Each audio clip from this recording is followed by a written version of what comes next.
Si la volonté était de concrétiser un projet novateur qui puisse effectivement réoffrir des perspectives à ce pays, je pense qu'on aurait pu effectivement réfléchir en dehors de la question des mandats. Ça n'a pas été leur choix et les francophones ont chacun, pour de bonnes ou de moins bonnes raisons, souhaité préserver d'abord leur précaré plutôt qu'être orientés vers le projet. J'en prends acte sans aucune difficulté. Nous sommes maintenant le premier parti d'opposition crédible côté francophone. Mais donc aujourd'hui, après avoir fait offre de service pour débloquer la situation dans une série de gouvernements, je suis heureux de deux choses. La première, c'est que notre disponibilité a permis de débloquer le CDNV, qui aujourd'hui est autour de la table. Mais on a pu modestement y contribuer en montrant qu'on était en capacité de pouvoir aussi embrayer le pas. Et le deuxième aspect, sans aucune amertume, avec beaucoup de sérénité, nous sommes maintenant effectivement voués à l'opposition, ce qui était notre premier choix, et donc je n'en suis pas chagriné. Je n'ai pas vraiment le cœur qui saigne, comme dirait quelqu'un. Je suis demandeur, en tout cas, comme responsable politique, mais aussi comme citoyen et comme papa, face au ras-le-bol des gens que je peux partager, qu'il y ait enfin une solution et qu'on ait un gouvernement rapidement.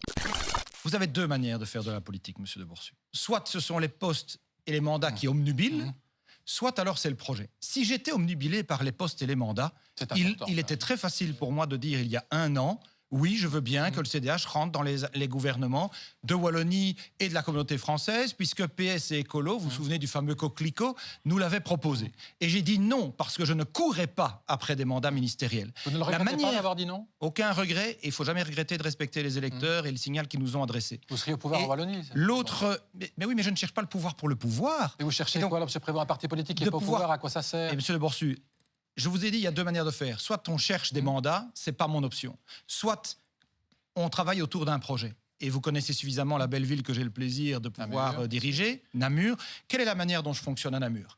Aujourd'hui, on a une majorité, CDH, Écolo, MR. Le MR, mathématiquement, n'est pas nécessaire. La fois d'avant, c'était Écolo qui, mathématiquement, n'était pas nécessaire. Vous les avez pris dans votre majorité, pourtant, effectivement. on continue de travailler ensemble, sans tenir compte du poids politique de chacun, en donnant un tiers de responsabilité et de mandat à chacun. Vous pouvez faire ça finalement dans la Vivaldi, puisque vous l'avez fait à Namur. C'est vrai que vous avez notamment cédé un poste d'échevin, c'est important, au mouvement réformateur, si je ne m'abuse, et détrompez-moi si je suis dans l'erreur. Pourquoi les autres n'ont pas pu faire ça au niveau fédéral ? Vous le regrettez quand même qu'ils n'aient pas fait ça ? À Namur, la manière dont moi je fonctionne, c'est de privilégier le projet. On avait une équipe qui était cohérente et indépendamment du poids de chacun a eu un tiers parce que chacun se sent respecté et on travaille pour faire gagner les gens. Il était tout à fait possible au niveau fédéral. Si la volonté des partenaires... Et qui est en faute ? C'est le MR ou le PS qui vous a pas été partageur ? Si la volonté des partenaires avait été réellement privilégier un projet novateur pour la Belgique, ils pouvaient tout à fait aussi nous y associer. Alors, vous le regrettez quand même un peu, on le sent, M. Prévost. Non, visiblement, c'est ce que vous avez envie de me faire dire. C'est ce que vous dites, puisque s'ils avaient été un peu partageurs, vous auriez été.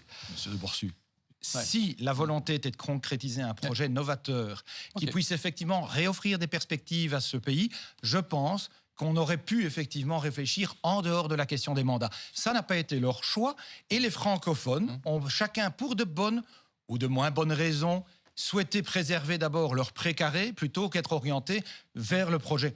J'en prends acte sans aucune difficulté. Nous sommes maintenant le premier parti d'opposition crédible côté francophone.